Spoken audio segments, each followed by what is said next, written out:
여러분, 성경을 우리가 가까이 하고 하나님의 말씀을 아는 게 큰 복이라는 게 여기에 있습니다. 인생이 뭔가, 그리고 어떻게 살아야 되는가, 그리고 이 땅의 모든 피조물이 어떤 존재인가를 우리에게 가르쳐 주십니다. 사람과 짐승 유사한 것 같은데 아니라고 말합니다.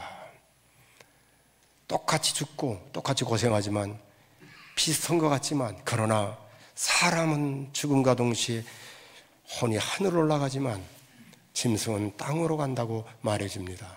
이게 전도서 3장 19절에서 21절인데 우리 한번 읽어보겠습니다. 인생이 당하는 일을 짐승도 당하나니 그들이 당하는 일이 일반이라 다 동일한 호흡이 있어서 짐승이 죽음같이 사람도 죽으니 사람이 짐승보다 뛰어남이 없음은 모든 것이 헛됨이로다. 다 흙으로 말미암았으므로 다 흙으로 돌아가나니 다 한 곳으로 가거니와 인생들은 혼은 위로 올라가고 짐승의 혼은 아래 곧 땅으로 내려가는 줄을 누가 알랴. 사람만이 영원히 삽니다. 사람만이 하나님 나라에서 주님과 함께 살 수가 있습니다. 여러분, 그렇기 때문에 사람은, 그냥 태어난 사람은 아무도 없습니다. 물론 태어나는 가정과 배경은 각기 다 다릅니다. 대부분이 정상적인 부모 아래에서 화목한 가운데, 그런 가정 가운데서 태어납니다. 때로는 태어나서는 안 되는 삶이라고, 이런 아이라고 말하면서 비참하게, 또 그런가 하면은 어쩔 수 없이 태어나는 그런 아이라고 생각할 수도 있습니다. 태어나는 환경과 가정은 각기 다르지만 잊지 말아야 할 게 있어요. 그것은 그렇게 비천하고 또 생겨서는 안 되는 아이가 생겨서 태어난 것 같지만, 그 아이를 어린아이라 할지라도 결코 하나님의 허락 없이는 태어나는 일이 없다는 사실입니다. 모든 사람이 이 땅에 태어날 때는 하나님께서 필요해서 태어나게 했다는 사실입니다. 인생의 반전은 내가 어디서 태어났느냐, 어떤 환경에서 태어났느냐, 그것도 중요하지만 더 중요한 게 있다고 말합니다. 그것은 누구를 만나느냐가 중요하다고 말합니다. 좋은 부모, 너무 좋지요. 좋은 배우자, 정말 좋습니다. 그리고 내가 낳은 자식들이 좋은 자녀들, 그렇게 좋을 수가 없습니다. 그런데 더 중요한 만남이 있는데, 그것은 예수 그리스도를 만남이라는 사실입니다. 왜 그런 줄 아세요? 그 수많은 좋은 만남 중에서도 예수 그리스도의 만남이 가장 복된 이유는 예수님의 생명이시고 예수님이 구원자이시기 때문입니다. 모든 인생은 죽습니다. 죽지 않은 인생은 아무도 없어요. 그리고 마지막 절박한 순간에는 딱 하나요. 살고 싶다는 거죠. 살고 싶지 않은 인간은 아무도 없습니다. 모두가 살고 싶어요. 예전에 어른들이 한 말이 있습니다. 70대까지는 내가 빨리 죽어야지, 빨리 죽어야지. 근데 80대부터는 그 말을 안 한다고 그래요. 왜냐하면 진짜 죽을 것 같아서 말을 못 한다고 말합니다. 무슨 말이냐면, 사람은 다 살고 싶은 욕망이 있습니다. 그것만이 아니에요. 죽고 난 뒤에 천국 가고 싶은 마음은 모든 사람들이 있습니다. 그런데 죽음도 생명도 주관하는 분이 누구냐면 죽음을 이기시고 부활하신 예수님밖에 없다는 사실입니다. 그러므로 예수 만난 인생이 가장 복이고, 예수 믿는 믿음의 사람만이 이 땅에서 어떻게 살아야 되고 어떤 인간이 되고 어떤 가정을 이루고 인생을 살아야 되는가를 알게 된다는 사실입니다. 결코 인간은 함부로 살아서는 안 되는 존재입니다. 바울 사도가 예수 믿는 사람들을 핍박하지 않았습니까? 그런데 그런 그도 그 영광의 주님께서 자기를 만나주시고 그 후에 그의 고백이 뭔 줄 아세요? 그 가슴에서부터 터쳐나오는 고백이에요. 그런즉 누구든지 그리스도 안에 있으면 새로운 피조물이라고, 그 고백이 이 바울 사도의 가슴에서부터 튀쳐나오는 고백입니다. 이게 고린도후서 5장 17절인데 우리 한번 읽어보겠습니다. 그런즉 누구든지 그리스도 안에 있으면 새로운 피조물이라, 이전 것은 지나갔으니 보라 새 것이 되었도다. 아멘. 맞아요. 예수님 만나고 그 주님의 은혜 가운데 있는 사람 치고 이런 고백하지 않은 사람은 아무도 없습니다. 인생이 행복합니다. 참 똑같이 고통스럽고 똑같이 아프고 똑같이 힘들고 똑같이 고달프고 어떤 때는 진짜 종막강산처럼 외롭지만 주님이 함께 할 때에 이걸 넉넉하게 다 이깁니다. 내가 새로운 피조물이 되었다는 사실이 그렇게 좋을 수가 없어요. 하나님의 역사입니다.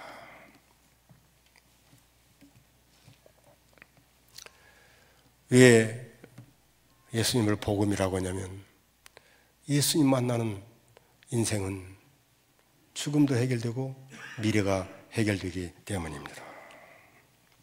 복음의 뜻은 복된 소식, 기쁨의 소식입니다. 주님, 그분이 우리에게 기쁨이요 우리에게 복된 분이십니다. 그 주님 모신 자는 악한 자가 함부로 하지를 못합니다. 아니, 건들지를 못해요. 신자는 삶의 방식이 세상 사람들과 다릅니다. 항상 하나님께서 뭐라고 말씀하셨는지, 진리가 무엇인지에 관심을 갖습니다. 왜 바울 사도가 로마의 교회가 세워지고 그들의 믿음이 온 나라에 전파된 것 때문에 기뻐합니까? 여러분, 우리가 어디에 관심이 있습니까? 목사가 말입니다. 어느 교회 진짜 부흥이 되고 은혜스럽더라, 그런 말을 들으면 여러분, 모든 목사는 그 목사 한번 만나고 싶은 마음이 있는 거예요. 그리고 그 교회에 가보고 싶은 마음이 있다 이 말입니다. 왜 그래요? 믿음으로 산다는 것이 얼마나 큰 복인가를 알기 때문입니다. 믿음으로 산다는 건 하나님의 손길이 벌써 역사했다는 거예요. 하나님 함께 했다는 사실입니다. 아니, 그들의 입에서 예수님이 나의 구주라고 고백하는 그들의 아름다운 고백이 있다는 사실입니다. 그리고 예수 믿는 사람들의 모든 모습은 똑같아요. 마치 틀에서 이렇게 빼낸 빵처럼 똑같다는 사실이에요. 미국 사람도 그렇고 한국 사람도 그렇고 믿음의 사람들의 그 모습, 그 내용, 그의 삶 똑같다는 사실입니다. 경건합니다. 거룩합니다. 바울 사도가 너무 기뻐요.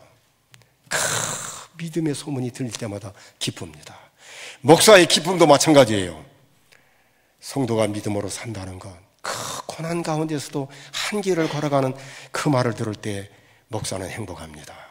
그리고 만나고 싶어요. 기도해주고 싶고 격려해주고 싶고 한번 안아주고 싶고 힘내라고 말해주고 싶습니다. 어제도 늦은 밤인데 전문 목사가 코를 수술했는데 제가 그랬습니다. 카톡으로 수술했다는 말을 듣고 내일 주일이기 때문에 내가 설교 준비 멈추고 잠깐 기도하고 다시 카톡 보낸다. 방금 기도했다.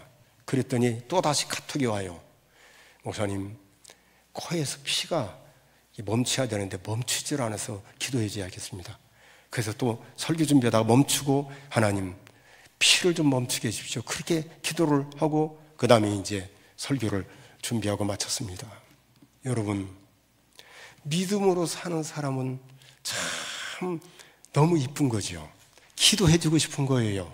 근데 뭔가 등도 한번 두드려주고 싶고 이렇게 손이라도 한번 잡아주고 싶은 마음이 있다 이 말입니다. 이게 누구에게 있냐면 바울 사도에게 있어요. 아니, 바울 사도만이 아니라 예수 믿는 모든 정상적인 사람이라면, 누가 예수를 잘 믿는데 어느 교회가 참 믿음으로 산대 그러면 가보고 싶고 위에서 기도해주고 싶고 참 자랑하고 싶은 마음이 있다 이 말입니다. 주님을 믿는 사람 치고 그런 마음이 없는 사람은 아무도 없습니다. 그런데 바울 사도가 로마 교회에 가기를 원하는데 길이 자꾸 막혀요. 오늘 로마서 1장을 보면 10절에도 보면은 어떻게 하든지 이제 하나님의 뜻 안에서 너희에게로 나아갈 좋은 길 얻기를 구한다. 11절에도 보면 내가 너희 보기를 간절히 원한다. 13절을 보면은 이렇게 말해줍니다. 그런데 지금까지 길이 막혔다. 그렇게 말을 해요. 여러분, 바울 사도가 로마 교회 성도들을 위해서 기도한다고 말합니다. 기도하게 한다고 말해요. 근데 어떻게 기도하냐면 항상 기도한다고 말해요. 항상 기도한다. 항상 기도한다는 말은 하다 말다 그게 아니에요. 매일같이 빼놓지 않고 끊임없이 기도하는 걸 항상이라고 말합니다. 그런데 내가 너희를 위해서 기도한다라고 말하면서 그 앞에 있는 말이 기가 막혀요. 수식어가 너무 길어요. 그게 오늘 9절에 나오는데 오늘 자막을 보면서 여러분들이 잘 살피면서 같이 한번 읽어봤으면 좋겠습니다. 같이 읽겠습니다. 내가 그의 아들의 복음 안에서 내 심령으로 섬기는 하나님이 나의 증인이 되시거니와 항상 내 기도에 쉬지 않고 너희를 말하며. 여기 보면 바울 사도가 로마에 있는 교회와 성도들을 위해서 기도하는데 항상 기도한다고 말하면서 앞에 수식어가 길어요. 진짜 길어요. 어떻게 말하는 줄 아세요? 여기 보면 내가 그의 아들의 복음 안에서라고 말합니다. 여러분, 복음을 우리가 하나님의 복음, 그냥 복음, 그 아들의 복음 이렇게 설명을 했습니다. 무슨 말이에요? 복음을 가진 사람은 기도를 합니다. 쉽게 말하면 예수를 알고 예수 믿는 사람은 기도한다는 사실이에요.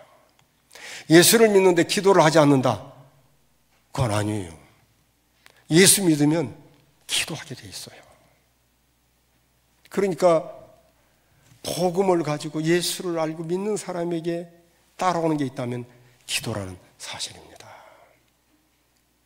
그런데 이 기도를 이렇게 말해요. 내 심령으로 섬기는, 인물한 내 영혼으로 섬기는 하나님이 나의 증인이 되시거니와. 누가 증인이라고 말합니까? 하나님이 증인이라고 말합니다. 여러분, 기도에 있어서 중요한 게 있습니다. 그게 뭔 줄 아세요? 진실함입니다. 진실함이에요. 기도는 가식이 아닙니다. 외식도 아닙니다. 진실하는 거예요. 빛의 열매가 뭔 줄 아세요? 빛의 열매의 하이라이트가 뭔 줄 아세요? 진실함이에요.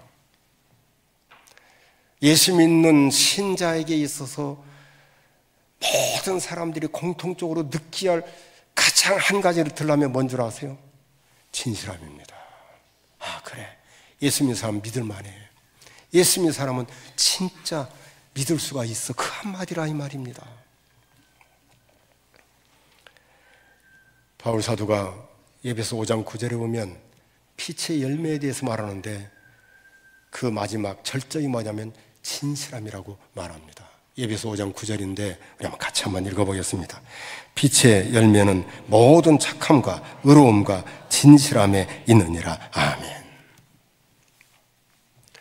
여러분, 예수님 신자가 학교에 있든지 직장에 다니든지 이웃에 있든지 삽니다. 살아가는데 처음에는 모르지요. 근데 시간이 흘러갑니다. 흘러가는데 공통되게 느끼는 한 가지가 있는데, 아, 이 사람 진짜 믿을 만한 사람이네, 다르네. 이게 예수님 사람에게 있어야 된다는 사실입니다. 바울 사도 하나님 앞에 기도하는데 항상 기도합니다. 빼놓지 않고 기도해요. 그런데 누가 증인이냐면 하나님이 증인이라고 말합니다. 여러분, 왜 기도합니까? 두 가지예요. 하나는 내가 할 수 없는 걸 하나님이 해달라고 강청하는 게 기도합니다. 또 하나는, 기도는 누구를 만나냐면 하나님을 만나서 대화하는 것이 기도입니다. 누가 그러니까 기도하는 줄 아세요? 주님을 아는 사람, 예수를 믿고 복음을 아는 사람이 기도하는 거예요. 주님 만나고 싶은 거죠. 하나님을 만나고 싶은 거예요. 아무리 세상이 복잡하고 시끄럽고 떠들어도 조용히 한쪽에 나가서 눈을 감고 손을 모아 하나님 앞에 기도합니다. 환경이 달라요. 내 영혼이 벌써 다르고 주님을 만나는 그 심령이 벌써 다르고, 그 사회의 이 경쟁 속에서 치열한, 어떻게 보면 예민한, 그렇게 해서 내 눈빛도 사나워진 그런 사람이 주님 앞에 고개를 숙이고 기도할 때에 순한 양처럼 바뀌게 됩니다. 기도하는 사람이 특징이 있습니다. 그것은 내가 미워하는 사람을 위해서 기도해도 그게 나중에는 사랑하는 마음으로 바뀌어진다는 사실입니다. 기도에는 반드시 뭐가 담겨져 있냐면 그 사람을 사랑하는 마음이 내 안에 담겨져 있다는 사실입니다. 그러니까 예수님 사람이 미워할 수가 없지요. 미워하다가도 나중에 수고로 들어가는 거예요. 왜냐하면 성령께서 우리 안에서 역사하시기 때문입니다. 우리가 기도할 때에 다른 사람을 위해서도 기도하지만 여러분의 신앙 성장을 위해서 기도해야 됩니다. 늘 어린아이처럼 징징대는, 그리고 떠벌리고 다니는 그런 상태에 머물러서는 안 됩니다. 내 신앙이 자라고 내 믿음이 자라는 그런 기도를 해야 됩니다. 여러분, 신앙이라는 건 눈으로 보이는 게 아니에요. 그런데 내가 어렸을 때 느꼈던 것과 성장해서 주님을 아는 이 고대 이렇게 수준이 올라가면, 아, 이거로구나, 그걸 깨닫게 되는 거예요. 욥이 그런 고백을 해요. 진짜 주님이 어떤 분인가를 그가 가슴에 깊이 깨달으면서 고백을 합니다. 참 신앙이 이 깊이가 있다는 거, 높이가 있다는 게 얼마나 귀한지 모릅니다. 몇십 년을 살아서도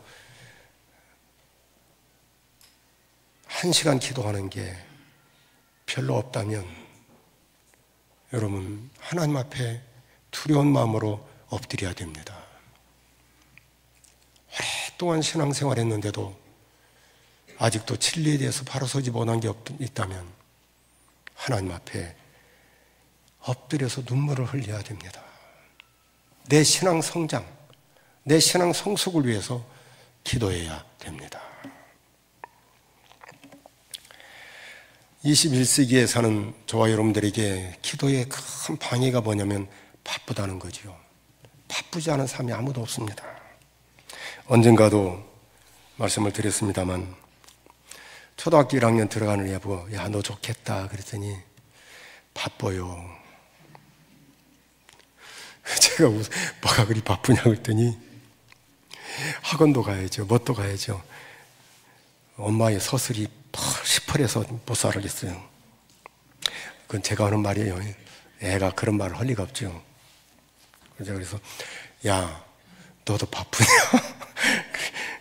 초등학교 너도 바쁘냐? 그랬어요. 여러분, 현대인들에게 기도를 빼앗아가는 게 있습니다. 영적 생활을 빼앗아가는 게 있어요. 뭔 줄 아세요? 핸드폰입니다.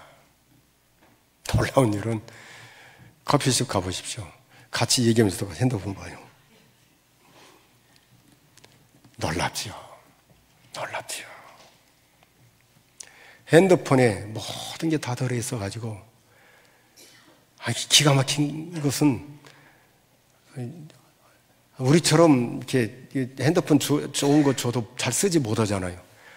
근데, 이건 초등학교도 안 간 애들이 어떻게 만져가 금방 게임을 만드는지 몰라요. 놀랍죠. 근데 게임은 애들만 하는 게 아닙니다. 어른들도 하더라고요.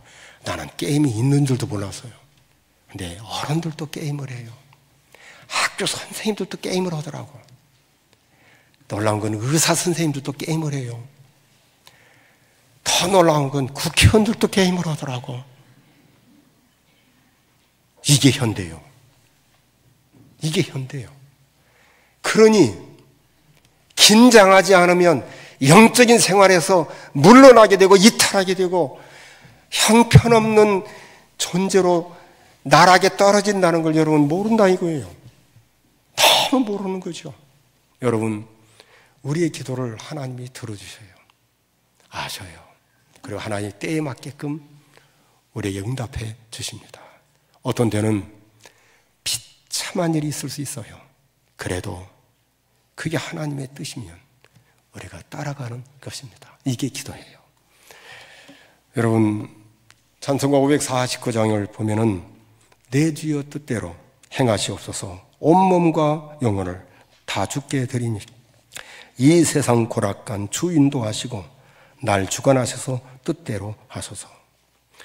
여러분, 이 찬송가는 독일의 베냐민 슈물크 목사님이 1704년에 작사한 찬송가입니다. 목사님 네 분이 신방을 갔다가 집에 돌아왔는데 그만 사택이 불에 타버렸습니다. 두 아들이 있는데 두 아들의 힘을 목이 터지라고 외치면서 잿더미를 파헤치는데 거기에 새카만